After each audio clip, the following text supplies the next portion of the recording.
The kind of questions that we previously would have asked our colleagues, now we can ask AI. And so the reason for just having a question, just reaching out to someone, has kind of gone away now.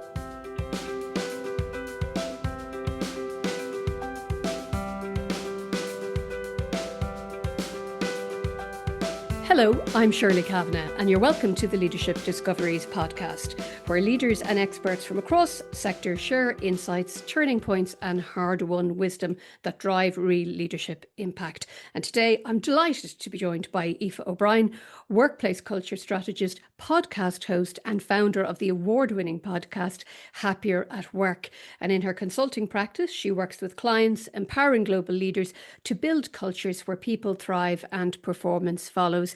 Aoife, you're very welcome. Thanks so much, Shirley. I'm really excited to have the conversation today. And Aoife, you have just launched your book, Thriving Talent, How Great Leaders Drive Performance, Engagement and Retention. Very exciting. I understand it's available already on pre-order, and I've no doubt it's been a labour of love. It absolutely has. Yes. Yeah. And I'm sure we'll get into a little bit more detail on that. But yeah, absolutely. It's been a journey, let's say. I'm sure. Yeah, well, I'm in awe of you, I have to say, because I think anyone who could really commit themselves to writing a book, we all talk about it, and not so many of us actually get to do it. So well done, you. Thank you. For the few people around who may not know you, Aoife, would you maybe give a sort of an overview of your career story to date? Because it's very interesting. And you're in Tenerife at the moment, and I'm in Dublin. So maybe tell us a little bit about that. Absolutely. Yes. Yeah. Career history is basically leads to why I do what I do now. So for about 20 years, I worked in market research in the fast moving consumer goods industry, and it ticked a lot of boxes. I really enjoyed the work that I did, and I was really lucky early in my career to be surrounded by positive people and in positive environments. And I had a couple of experiences at work, like I say, that kind of put me on the path that I'm on now. So one role that I had, I joined the organization and I was told, you're going to be promoted to director. You know, we would expect that to happen within 6 months. And I thought, fantastic, these are the kinds of words we all want to hear, I think. And so I was really pleased about that. Now, fast forward a number of months and there's been some changes in the organization. And I was kind of wondering what was going to happen. I'd had continuing conversations being asked, well, what kind of director would you like to be? And I was like, oh, this, all really positive signs. Now, in the end, it was one of my male colleagues, as my mum likes to remind me, one of my male colleagues was promoted to the position that I was supposed to have been promoted to, but he was promoted to be my boss. And not only was he promoted to be my boss, it wasn't communicated in any way with me. And so he pulled me into a room one day and he started talking all about my clients. So, I'm working with these clients, and I was like, why are you talking about my clients like this? And he was like, oh, I'm your boss now. I was like, oh, that was a bit of a surprise.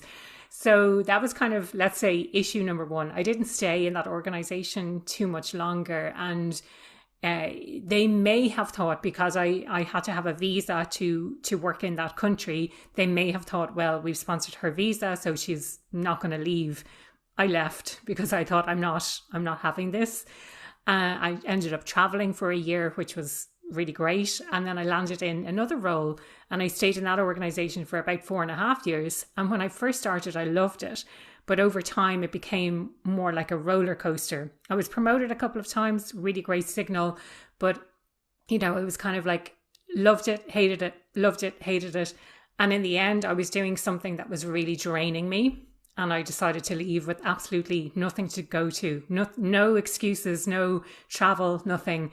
And I went on and I did a master's in organizational behavior and started asking those difficult questions about why did I make this decision, or what could HR have done differently, or what should leaders have been doing to create a better environment for someone like me to really succeed at work and to not leave. And, obviously when people leave an organization, it costs them money. Although I don't think we really look at that, especially as leaders. I think maybe HR are a little bit more focused on that. But all of this to say, this has put me on this path now. So I started doing all of this research. And while I was doing the master's, I set up my business, Happier at Work. I started the podcast, Happier at Work, and having these important conversations.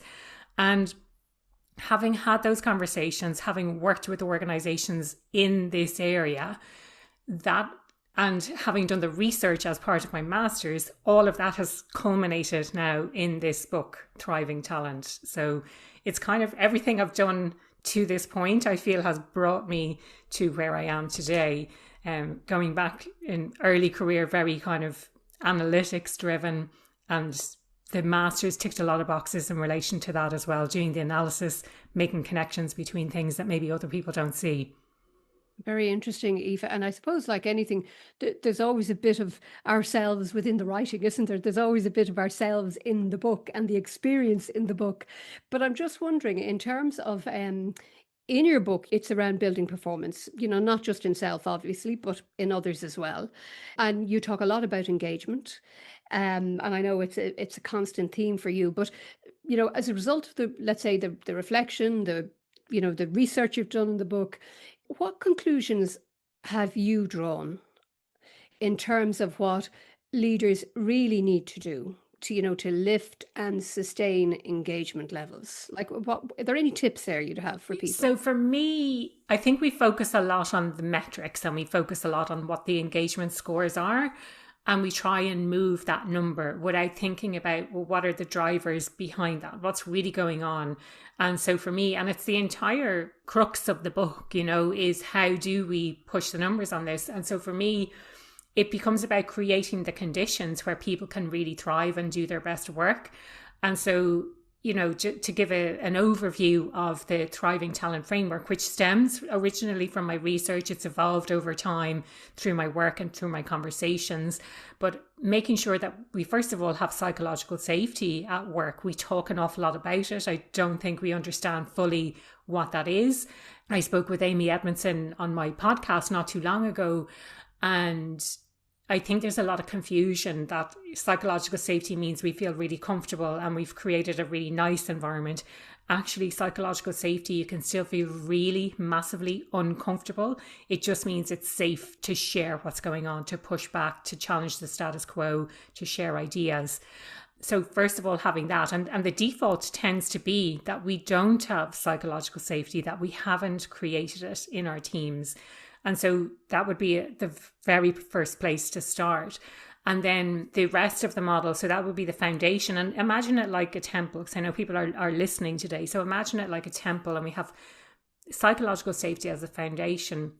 And then there are 3 pillars. So the first one is workplace culture, and thinking about the things that really shape culture. And it's the behavior essentially that we experience at work on a day-to-day basis. So how are people behaving, and are they behaving in a way that's in line with how I would expect other people to behave, especially given the pressures that people are under today? Like, are they under a lot of pressure and therefore they're a little bit rude and a little bit toxic with their team members, so really thinking about the workplace culture, but from a behaviors perspective and how people are experiencing their work on a day-to-day basis. The second pillar is all about drivers. And that's really about what motivates us at work and understanding what motivates people. Because I think oftentimes we assume that other people are motivated by the same things that motivate us, but that's not the case. And it's really important to understand, and I mean understand at an individual basis. Each person will have their unique motivators. I can talk a little bit more about the research I did on that in a minute, but I think we'll come on to talk about the other pillars. But really understanding what those individual motivators for people are. The third pillar then is capabilities, and that's really understanding people's strengths at an individual basis. Again, coming back to the individual, but then looking at how to leverage strengths as part of a team. So how do we put people together to work effectively together if they have complementary strengths, which sometimes antagonize each other? I'm thinking the big picture thinker versus the very detailed person. They may antagonize each other because they just don't really understand each other's perspective. But if you can show them effectively how to work together, then that will really elevate the performance.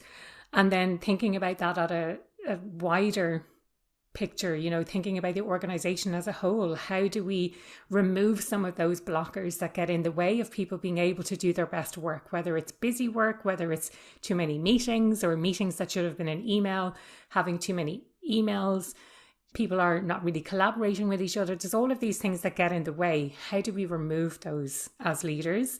And then, so that's the kind of 3 pillars. And then there's a capstone on top of the model as well about leadership. So leadership really centers on managing, understanding and managing ourselves first, and then only then thinking about it, well, how do we then lead other people? There's so much in that, Aoife. But I'm really caught by the visual, just again, that foundation piece around the psychological safety. And I think you articulated very well, psychological safety, it can be uncomfortable. It's about candor as well, isn't it? Exactly, it's not just about being nice. And yes, that's exactly it. We need candor but care and candor at the same time. Like Kim Scott does this really well in her book Radical Candor, where she talks about it's we have to show people that we actually care about them, and we actually have to care about them, because otherwise why are we leading them? You need to show people that you care. But then when you show people that you care, it kind of gives permission to challenge them a little bit more. And I know Adam Grant has a fantastic way, the exact phrase is going to escape me right now, but the way he gives feedback is, I know you're capable of so much more, and so I'm setting high expectations for you. It's something along those lines. The words are probably not exact, but it's really powerful. Like, I believe in you so much, my expectations are high. And it kind of shows that the 2 sides, doesn't it? Where like, wow, this person really believes in me. I want to live up to the expectation that they have of me. I'm struck as well by what you're saying there, that, we hear phrases often in management speak, and they're often taken quite literally or they're misinterpreted. And one that often strikes me is when people say, be part of this family. And then the realization of, in families, you have disagreements and people play different roles in families, and it's not all happy families either. So, sometimes we have to acknowledge the reality of the situation rather than some of the buzzwords. I'm also struck that piece around that capstone pillar you talked about, that leadership piece, and just something that you say about it starts with knowing yourself, doesn't it? Yeah. Leading yourself.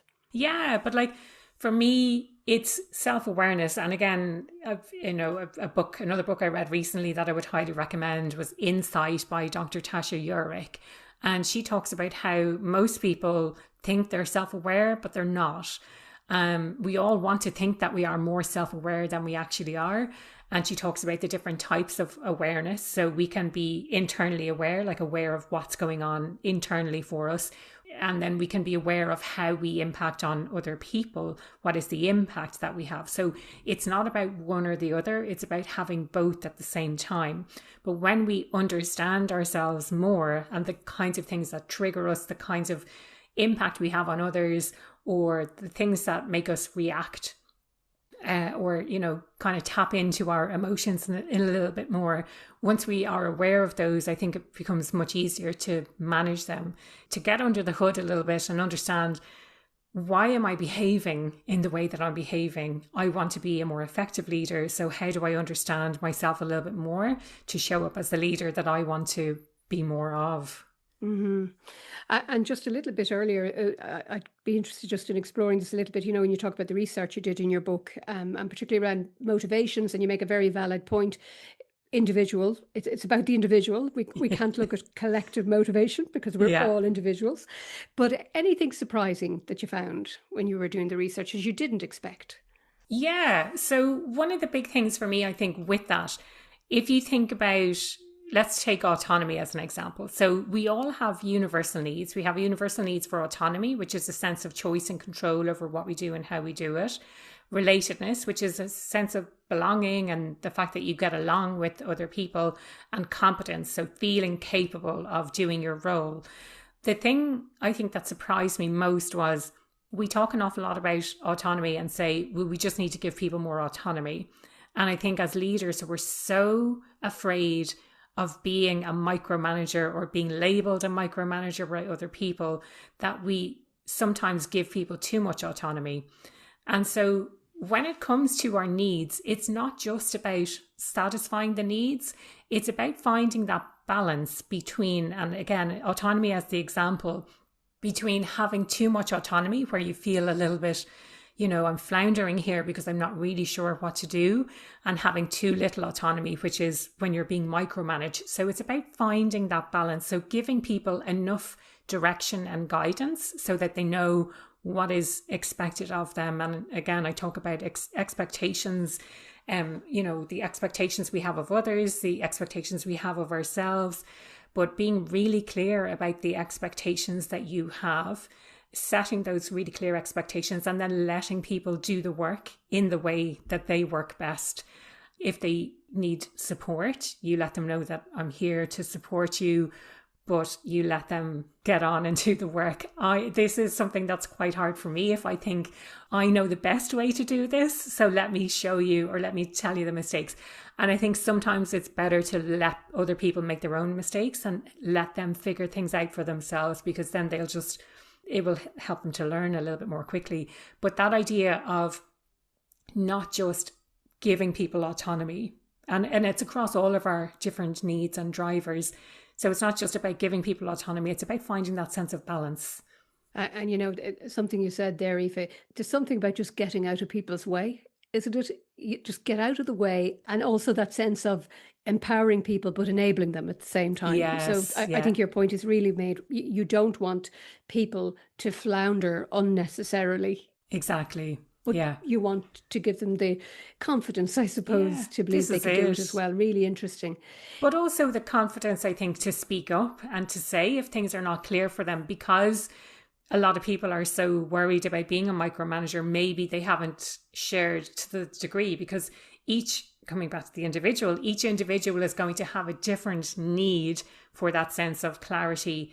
Some people are so high on autonomy. And if you think about the pandemic, overnight, suddenly we had a whole load of autonomy. Some people were really flourishing in that kind of environment, but other people were floundering because they were like, I don't know what I'm supposed to be doing all day. I need much more guidance with like how I should structure my day, or whatever that might be. Yeah. And how are you feeling? Because, I mean, you've been a digital nomad really for, in a sense for many years. And I'm just wondering now how the world is changing at pace. And if we talk about, let's say first, this people, getting back into offices, less hybrid working, or different hybrid working, where's your head in relation to that? And in terms of trust and maintaining performance, engagement, building performance, be interested in what you're thinking about that, Aoife. Yeah. I mean, I've so many thoughts on this, and some of them are contradictory, if you don't mind, because early in my career, I loved being in an office. I loved being around my colleagues. I loved the opportunity to go out. And I'm thinking back to my early days working in London, for example, and going out for drinks and just learning from people around me. And as someone who doesn't work as part of a big team anymore, I really miss that team element. I really do miss that a lot. I think the way work is going, I think we haven't really got it figured out yet. I think we're trying stuff. And I think what we need to do is, instead of looking at, well, what are the headlines saying, or what is my colleague down the road, what are they doing with their team, with their organization, we need to look internally at ourselves and figure out, well, what's working with us and what do we need to do. I think it's completely pointless to bring people into the office to have them on meetings that are online that they could have done at home. I think if you're bringing people into the office, then it needs to be for a reason. Again, I read another brilliant book recently all about meetings. It's called Your Best Meeting Ever. And I'm recommending it to everyone ever since I read it. It's one of the things that takes up so much of our time. So getting it right, I think, is really, really important. But in it, I suppose the reason I'm bringing that up is we can't just bring people into the office just to have meetings. There has to be some sort of a purpose. And the way she talks about meetings is it's about moving work forward. And I'd never heard it phrased like that before. So now when I'm thinking about the end of my day, I'm thinking, what did I do today to move the work forward? I'm sure anyone who's listening today is managing multiple different projects all at the same time. There's different parts of different things that need to keep moving. How are we keeping that moving forward? So if you think about that from a meeting perspective, it becomes very easy. Is this meeting moving the work forward? And the work can be building a relationship with someone. It doesn't have to be on a project, so don't think you need to cancel all your meetings that are just a kind of a get to know you or something like that. But thinking about that in the context of, why are we bringing people into the office? Is it so that they can collaborate better? In which case, how are we facilitating that? And how are we getting the work to move forward? In some ways, again, I was saying, I'm kind of, it's a big contradiction, isn't it? Because in some ways, I think it presents a really fantastic opportunity to be able to work from anywhere. But I do really miss at the same time that in-person interaction that we can get by being in the office. And I was just talking to somebody else about this earlier on, actually, Aoife, and I think we came to the conclusion a little bit like what you're saying there, that when you're younger, when you're starting off your career, I mean, you make so many friendships, you socially grow, you learn so much about being in that close proximity of people. Yeah. It's kind of how you make friends, though, isn't it? If you think you're going from college and your college friends, we all go in lots of different directions. Yeah. And then work kind of becomes, well, that's my new family, if you want to use that word. That's my new kind of friendship circle. That's how I've made friends. And I think later career, it's a bit more difficult from that perspective. I understand. And maybe I look back with rose-tinted glasses. It wasn't always as good as I thought it was. But I think, there is still that social aspect to work. There is still that belonging that we need to feel with our colleagues. And I think bringing people in person is a fantastic way to build on that. It's one of our core needs as humans. And I know there's a huge rise in loneliness as well. And that doesn't mean to say that just by bringing people together, you're going to stamp out loneliness. I think we have to actively build it and be aware that even if people are surrounded by others, they can still feel really lonely. Yeah, I think there's some great points there, Aoife. And, maybe there's a piece about work and hybrid working needs to be mapped to life stages, actually. And there needs to be more of a correlation between that. Yeah. Yeah. I mean, one kind of maybe a bit out there idea that I had years ago is, as we, and we've seen a trend towards 4-day weeks and things like that. But as we progress our careers, how about instead of earning more money, we earn more per hour, let's say. And so we reduce the number of hours that we're working. We have more time to spend with loved ones, on hobbies and things like that. And we're still there for the other people who we work with, but we're reducing our hours progressively over time. Yeah, really interesting. Technology, is that making relationships, engagement harder? Or do you think both can sit beside each other? Where is your own perspective on this? I think it's making things harder because the kinds of things, and this, I can't remember where I read this or whether it was based on research, but certainly anecdotally it sounds correct. The kind of questions that we previously would have asked our colleagues, now we can ask AI. And so the reason for just having a question, just reaching out to someone, has kind of gone away now. And it's reducing the number of interactions that we're having, which I think in turn reduces the sense of closeness that we feel with other people. So I think we need to be careful about how we use it. I think it's brilliant. And I think it's like, I'm a big proponent for AI. I use it a lot. What I find personally is, and I had this conversation with someone the other day, we use it so much, but what are we replacing the time that we're saving? Or are we actually saving any time? Or are we just doing more and more and more because we can do more and more and more? I think I've gone down that road of I'm just doing more and more and more because I can. And now I have AI to help me.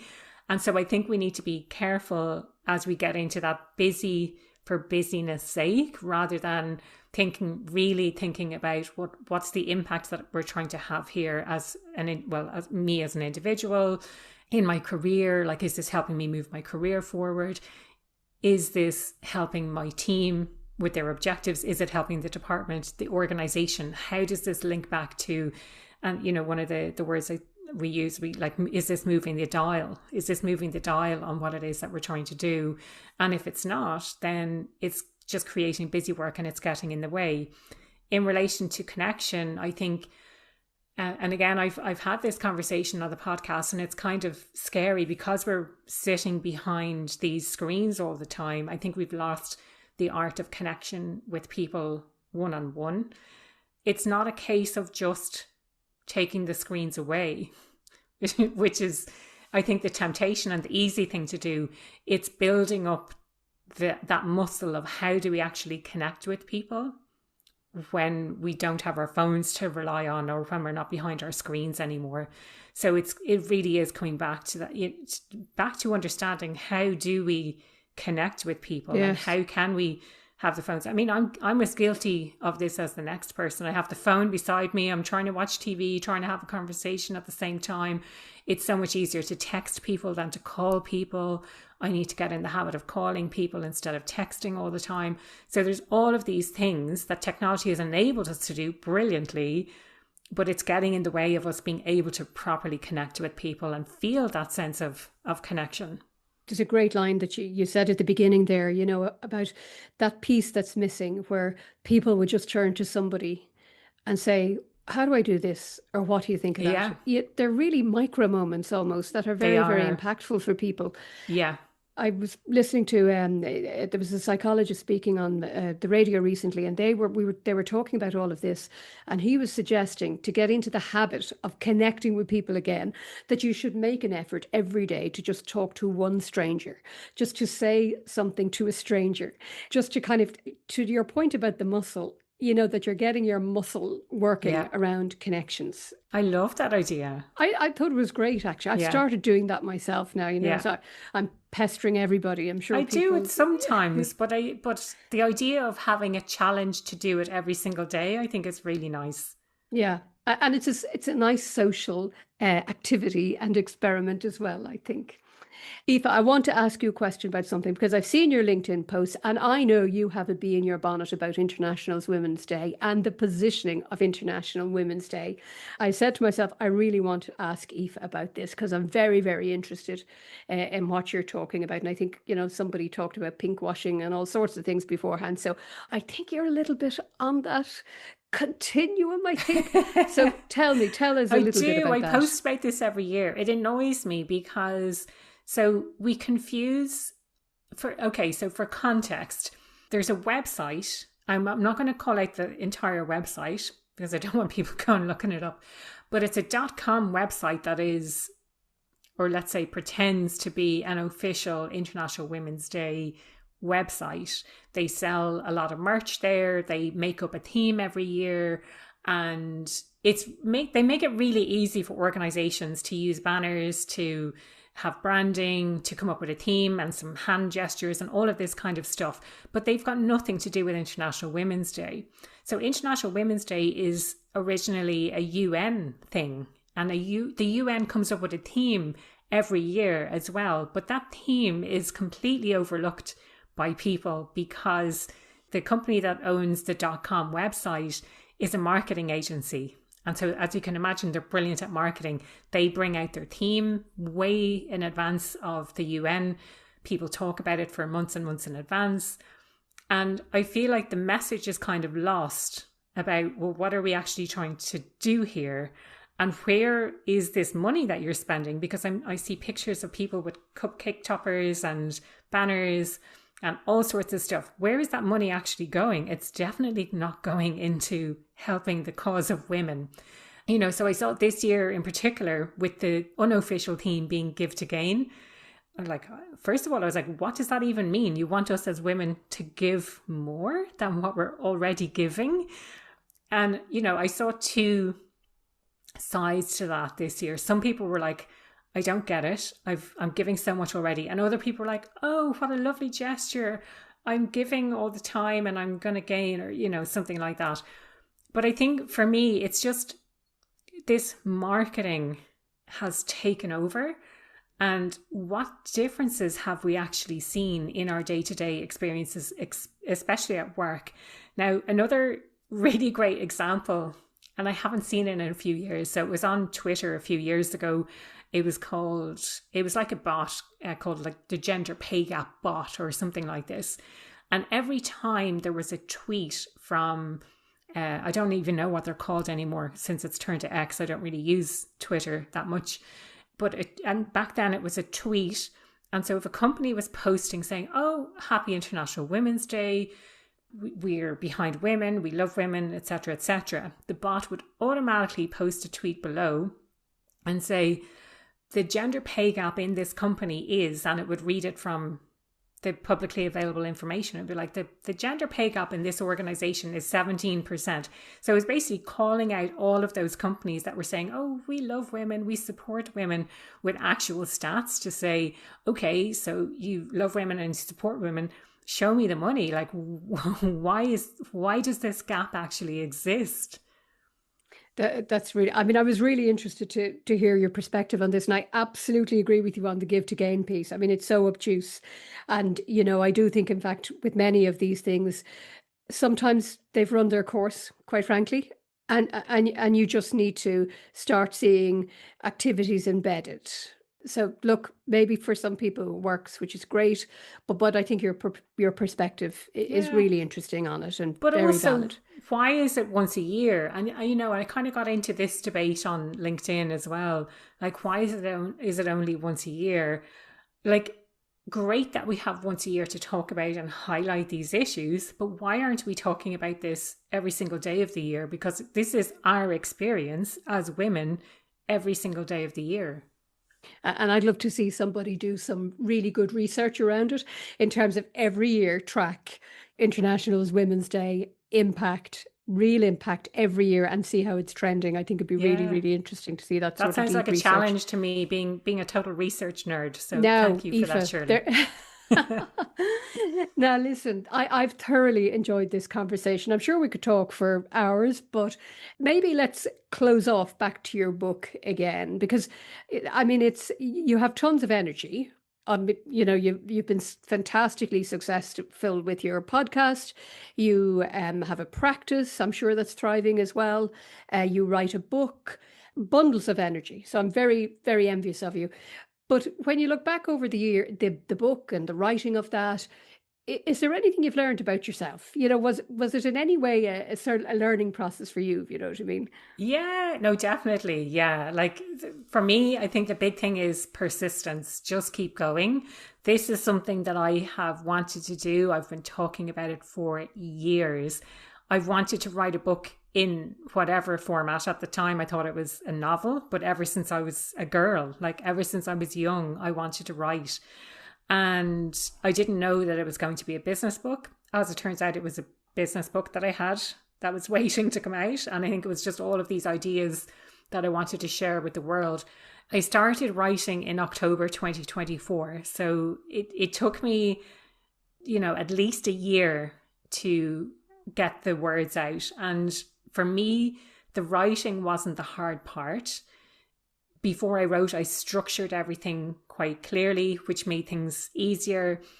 I learned stuff as I went through, so I added those bits where they were appropriate. I took stuff out as well. For me, the difficult part was really the editing. So when you're reading back over your words and you're like, oh, how do I say that better? Or how do I say that differently? Or is that really what I want to say?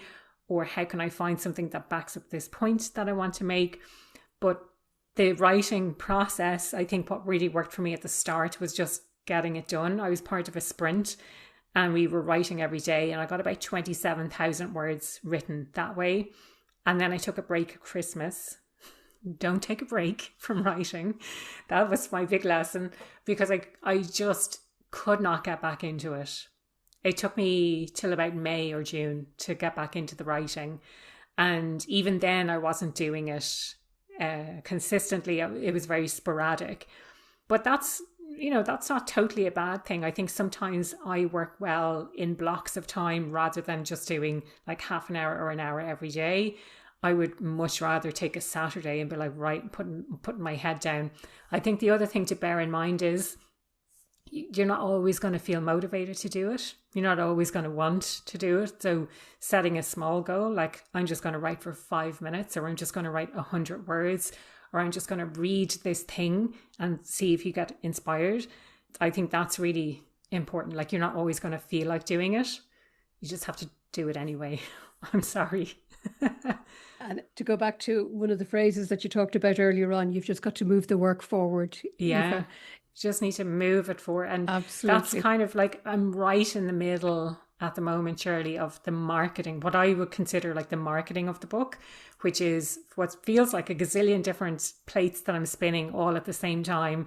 And I'm just trying to move a little bit forward on lots of those different plates every single day. So let's just keep the momentum and keep things moving a little bit forward every single day. And that's exactly how something gets done.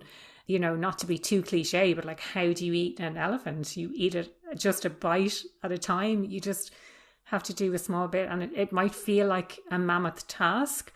And the way it was described to me when I first started writing, and at this time, like the sprint that I was part of, they were sort of encouraging us to write maybe 30 to 40,000 words. And they described it as like, if you think a blog post is maybe about 1,000 words, they were like, it's like writing 30 blog posts, which sounds much more doable than writing a book or writing 30,000 words.